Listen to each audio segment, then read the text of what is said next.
Hello welcome to AI trending. ఏఐతో ప్రపంచంలో జరిగిన మార్పు గురించి ఈరోజు తెలుసుకుందాం. సమాచార ప్రసార మంత్రి వైష్ణవ్ స్పష్టీకరణ. కొత్త తరాన్ని ఆకట్టుకునేందుకు పుంకాలుగా పుట్టుకొస్తున్న ఆన్లైన్ మీడియా ప్లాట్ఫామ్ వల్ల వార్తాపత్రికలు, వార్తా ఛానళ్ల వంటి సాంప్రదాయ ప్రధాన స్రవంతి మీడియా సంస్థలు ఆర్థికంగా నష్టపోతున్నాయని కేంద్ర సమాచార ప్రసార శాఖ మంత్రి అశ్విన్ వైష్ణవ్ అభిప్రాయపడ్డారు. సాంప్రదాయ మీడియా సంస్థలకు సంబంధించిన కంటెంట్ను ఆన్లైన్ ప్లాట్ఫామ్లు విస్తారంగా వాడుకుంటున్నాయని, అయితే ఇందుకు వాటికి అవి సముచిత పరిహారం చెల్లించాల్సి ఉంటుంది అవి స్పష్టం చేశారు. అయితే ఈ దిశగా చర్యలు తీసుకునేందుకు కేంద్రం కృషి చేస్తుందని వెల్లడించారు. గురువారం స్టోరీ బోర్డ్ 18 DSPA సదస్సును ఉద్దేశించి మంత్రి మాట్లాడారు. ప్రస్తుత పరిస్థితుల్లో సాంప్రదాయ మీడియా పెను సవాలును ఎదుర్కొంటుందని అభిప్రాయపడ్డారు. ఆన్లైన్ ప్లాట్ఫామ్లు, కృత్రిమ మేధ తదితరాల సహాయంతో కంటెంట్ను అత్యంత ఆకర్షణీయంగా రూపొందిస్తూ పాఠకులు, వీక్షకులను ఆకట్టుకుంటున్నాయన్నారు. ఇక దాంతో యువత సాంప్రదాయ మీడియా నుంచి పూర్తిగా డిజిటల్ మీడియా వైపు మల్లుతుంది. ఈ పరిస్థితుల్లో సాంప్రదాయ మీడియా తన పాత్రను సమీక్షించుకోవాల్సి ఉంది. శరవేగంగా చోటు చేసుకుంటున్న కొత్త తరం మార్పులకు అనుగుణంగా తనను తాను మార్చుకోవాలి. ఇది చాలా ముఖ్యమని సూచించారు. ఈ మార్పిడి క్రమంలో సాంప్రదాయ మీడియాకు అన్ని విధాల దన్నుగా నిలిచేందుకు కేంద్రం సిద్ధంగా ఉందని వెల్లడించారు. డిజిటల్ ప్లాట్ఫామ్లు తమ ఆదాయాల్లో సాంప్రదాయ ప్రధాన స్రవంతి మీడియా సంస్థలకు సముచిత వాటాలు ఇచ్చేలా పలు దేశాల్లో ఇప్పటికే చట్టాలు అమల్లో ఉన్నాయని సమాచార ప్రచార కార్యదర్శి సంజు యాజు ఈ సందర్భంగా గుర్తు చేశారు. భారతదేశంలో మాత్రం ఇంకా పరిస్థితి లేదు. డిజిటల్ మీడియా ప్లాట్ఫామ్లకు ఇప్పటికే ప్రధాన స్రవంతి సంస్థల కంటెంటే ప్రధాన వనరు, కానీ వాటి ఆదాయంలో మాత్రం ప్రధాన మీడియాకు సంస్థలకు తదనుగుణంగా అందడం లేదని అన్నారు. ఫలితాలు ఇస్తున్న మాజీ సీఎం వైఎస్ జగన్ ముందు చూపు. చీపురుపల్లి జెడ్పీ హైస్కూల్లో ఏఏ ల్యాబ్ ఏర్పాటుతో అందుల కళ సహకారం. కంటి చూపు లేని వారికి దారి చూపే యాప్ రూపొందించిన విద్యార్థులు. త్వరలో ఢిల్లీ ఎక్స్పోలో DAD యాప్ ప్రదర్శన. అందులకు దారి చూపే ఏఐ నేత్ర సిద్ధమైంది. ఆర్టిఫిషియల్ ఇంటెలిజెన్స్ సహాయంతో విజయనగరం జిల్లా చీపురుపల్లి హై స్కూల్ విద్యార్థులు బ్లైండ్ పీపుల్ అసిస్టెన్స్ డివైస్ యాప్ను రూపొందించారు. అందులో రోడ్డుపై నడుస్తున్నప్పుడు వారి ముందు ఏవైనా వాహనాలు, ఇతర అడ్డంకులు ఉంటే ఈ యాప్ మాటల రూపంలో వారి చెవులో ఇట్టే చెప్పేస్తుంది. వీధులు, ప్రాంతాల పేర్లను సైతం ఆడియో రూపంలో తెలియజేస్తుంది. మాజీ ముఖ్యమంత్రి వైఎస్ జగన్మోహన్ రెడ్డి దూరదృష్టితో ఏఐను ప్రభుత్వ పాఠశాలలో చదువుతున్న పేద విద్యార్థులకు 3 ఏళ్ల కిందటే పరిచయం చేశారు. ఇందులో భాగంగానే రాష్ట్రంలోని తొలిసారిగా చీపురుపల్లి జిల్లా పరిషత్ బాలశాల ఉన్నత పాఠశాలలో ఏఐ ల్యాబ్ నెలకొల్పారు. దీన్ని ఇక్కడి విద్యార్థులు సద్వినియోగం చేసుకుంటున్నారు. సాంకేతిక పరిజ్ఞానాన్ని అందిపుచ్చుకుంటూ కొత్త ప్రాజెక్టుల రూపకల్పనలో నిమగ్నమయ్యారు. తాజాగా ల్యాబ్ ఇన్స్ట్రక్టర్, విద్యార్థులు కలిసి అందుల కోసం ప్రత్యేకంగా బ్లైండ్ పీపుల్ అసిస్టెన్స్ డివైస్ యాప్ను రూపకల్పన చేశారు. త్వరలో దేశవ్యాప్తంగా ఏఐ ల్యాబ్స్లో సిద్ధం చేసిన ప్రాజెక్టులపై ఢిల్లీలో జరగనున్న ఎక్స్పోలో చీపురుపల్లి హైస్కూల్ ఏఐ ల్యాబ్లో సిద్ధం చేసిన BAD యాప్ను కూడా ప్రదర్శించనున్నారు. ఉపయోగాలివి. ప్రస్తుతం అందులకు దారి చూపే చాలా పరికరాలు అందుబాటులోకి వచ్చాయి. అయితే అందులో సునాయాసంగా వారి ప్రయాణాన్ని సాగిస్తూ ఎలాంటి అవాంతరాలు లేకుండా గమ్యం చేరుకునేలా యాప్ను చీపురుపల్లి ఏఐ ల్యాబ్లో ఇన్స్ట్రక్టర్ AVRD ప్రసాద్ నేతృత్వంలో 8వ తరగతి విద్యార్థులు అందవరపు నిఖిల, పైడిశెట్టి తనిష్ సిద్ధం చేశారు. దీనికి బ్లైండ్ పీపుల్ అసిస్టెన్స్ డివైస్గా నామకరణం చేశారు. అందులో ఈ యాప్ను తమ మొబైల్లో డౌన్లోడ్ చేసుకుంటే వారికి ఎదురుగా ఉండే వాహనాలు, వస్తువులు, వీధులు, ప్రాంతాలు, పేర్లు, దుకాణాలు, వ్యక్తులు ఇలా ఏదైనా సరే అప్రమత్తం చేస్తూ ఆడియో రూపంలో వినిపిస్తుంది. దీని ఆధారంగా అందులో ముందుకు సాగిపోవచ్చు. ఏఐతో పరిష్కారం. సమాజంలో ఎదురవుతున్న సమస్యలను గుర్తించి వాటిని పరిష్కరించేందుకు ఏఐ సహకారం అవసరం. సరికొత్త ఆవిష్కరణలకు అవసరమైన ల్యాబ్ ప్రభుత్వ బడిలో ఏర్పాటు చేయడం గొప్ప విషయం. ఏఐ ల్యాబ్లో అందుల కోసం ఈ యాప్ను రూపొందించాం. ఇక్కడ ల్యాబ్లో విద్యార్థులు పైథాన్ కోడింగ్ నేర్చుకుంటూ కొత్త ప్రాజెక్టులు రూపొందిస్తున్నారు. ఉద్యోగుల పని గంటల గురించి రోజుకో చర్చ నడుస్తుంది. యాజమాన్యాలు పని ఒత్తిడి పెంచి తమకు వ్యక్తిగత కుటుంబంతో గడిపే సమయాన్ని దూరం చేస్తున్నాయని ఓవైపు ఉద్యోగులు ఆందోళన వ్యక్తం చేస్తుంటే, మరోవైపు పరిశ్రమ ప్రముఖులు, వ్యాపార అధినేతలు దీనిపై విభిన్న వ్యాఖ్యానాలు చేస్తూనే ఉన్నారు. తాజాగా Google co founder Sergei Brin వారానికి 60 గంటలు కష్టపడాలని తమ ఉద్యోగులను కోరారు.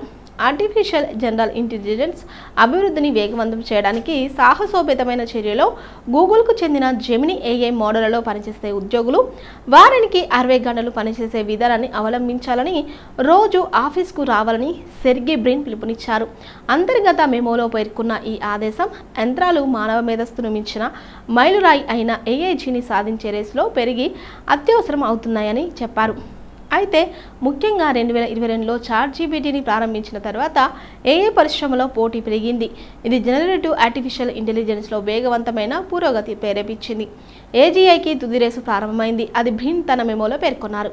ఉద్యోగులు తమ ప్రయత్నాలను టార్ప్ చార్ట్ చేస్తే ఈ రేసులో గెలవడానికి అవసరమైన అన్ని అంశాలు గూగుల్ వద్ద ఉన్నాయన్నారు. ఉత్పాదకతకు ప్రమాణం వారికి 60 గంటలు పనిచేయడం ఉత్పాదకత ప్రమాణానికి సూచిస్తుందని, అదే ఈ పరిమితిని మించితే బర్న్ అవుట్కు దారితీస్తుందని కూడా బ్రిన్ హెచ్చరించారు. మరోవైపు ఉద్యోగులు 60 గంటల కంటే తక్కువ పనిచేయడం పైన ఆయన ఆందోళన వ్యక్తం చేశారు. ఇటువంటి ప్రవర్తన అనుతాత్పదంగా ఉండడమే కాకుండా ఇతరులకు చాలా నిరుత్సాహాన్ని కలిగిస్తుంది అని పేర్కొన్నారు. బ్రిన్ సిఫార్సులు కార్పొరేట్ అమెరికాలో విస్తృత ధోరణిని ప్రతిబింబిస్తున్నాయి. ఇక్కడ కంపెనీలు ఉత్పాదకత, టీం వర్క్ను పెంచడానికి హైబ్రిడ్ పని విధానాలను తిప్పికొడుతున్నాయి. సెల్ఫ్ ఇంప్రూవ్మెంట్ కోసం ఏఐ వినియోగం ఎక్కువ పని గంటల కోసం వాదించడంతో పాటు వారి కోడింగ్ పరిశోధన సామర్థ్యాలను పెంచడానికి గూగుల్ స్వంత ఆర్టిఫిషియల్ ఇంటెలిజెన్స్ సాధనాలను ఉపయోగించాలని బ్రిన్ ఉద్యోగులను కోరారు. మన సొంత కృత్రిమ మేధను ఉపయోగించడం ద్వారా ప్రపంచంలోని అత్యంత సమర్థవంతమైన కోడర్లు ఏఐ శాస్త్రవేత్తలుగా మారాలి అని జెమిని టీం సభ్యులకు ప్రత్యేకంగా పిలుపునిచ్చారు. కృత్రిమేధ మోడల్ ఆవిష్కరణ. కొన్ని రోజుల క్రితం డీప్ సీక్ కృత్రిమేధ ఏఐ మోడల్ను తీసుకొచ్చి ప్రపంచ టెక్నాలజీ రంగంలో సంచలనం సృష్టించిన డ్రాగన్ దేశం చైనా మరో సంచలనానికి తెరతీసింది.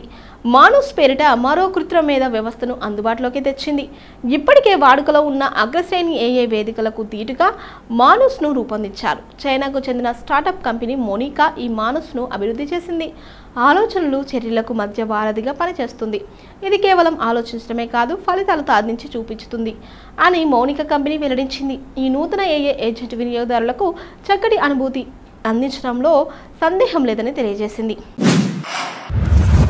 స్టాక్ మార్కెట్ను విశ్లేషించడంలో బహునేర్పరి. కేవలం ఒక ఆదేశం ఇచ్చేస్తే చాలు, మనకు కావలసిన పనులు పూర్తి చేస్తుంది. మానుస్ తనంతట తాను ఆలోచించుకోగలదు, ప్లాన్ తీసుకొని దాన్ని అమలు చేయగలదు. స్వయం చాలితం అని చెప్పొచ్చు. మానుస్ను ఈ నెల 6వ తేదీన ఆవిష్కరించారు. కేవలం 3 రోజుల వ్యవధిలోనే అంతర్జాతీయ దృష్టిని ఆకర్షించింది. ఏమిటి మానుస్? ఇదొక జనరల్ ఏఐ ఏజెంట్. వేర్వేరు రంగాలకు సంబంధించి సంక్లిష్టమైన రియల్ వరల్డ్ పనులు పూర్తి చేయగలదు. సాధారణ ఏఐ చాట్బాట్స్ తరహాలో కాకుండా విభిన్నంగా పనిచేస్తుంది. ఇది పూర్తిస్థాయి ఆటోనమస్ సిస్టమ్, ప్రణాళిక, కార్యాచరణ ఫలితాలు అనే శ్రేణిలో పనిచేయగల సామర్థ్యం దీని సొంతం. ఉదాహరణకు గ్లోబల్ వార్మింగ్ పై ఒక నివేదిక తయారు చేసి ఇవ్వాలని సూచించామనుకోండి. ఆ అంశంపై మానుస్ తనంతట తానే పరిశోధన సాగిస్తుంది. పేపర్పై నివేదికను సిద్ధం చేసి మనకు అందజేస్తుంది. తలుచుకుంటే ఏదైనా చేయగలదు. అంతెందుకు, ఎంచక్క సినిమాను కూడా తీసిపెట్టగలదు. హీరో హీరోయిన్లను కూడా తానే సృష్టించగలదు. వినడానికి ఒకంత ఆశ్చర్యంగా ఉన్నా ఇటువంటి ప్రయోగాలు ఆల్రెడీ జరిగిపోయాయి. ఏఐ సినిమాలు వచ్చేసాయి.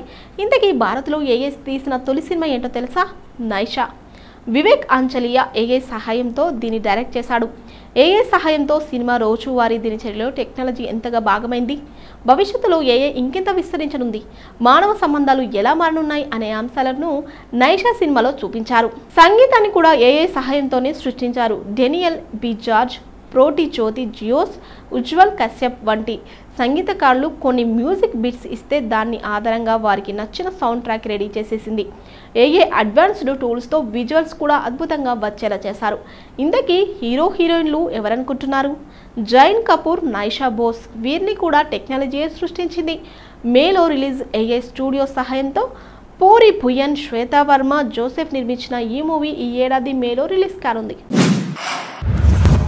ఇక ఈ సినిమా ఎలా ఉండబోతుంది? ఎమోషనల్ను, టెక్నాలజీని రక్తి కట్టించగలదా లేదా అని సినీ ప్రేక్షకులు ఆసక్తిగా ఎదురుచూస్తున్నారు.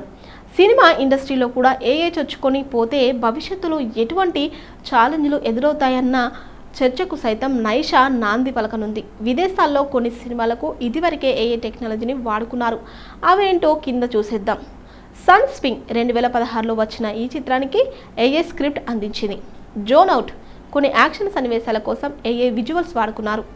ఇది 2020లో రిలీజ్ అయింది.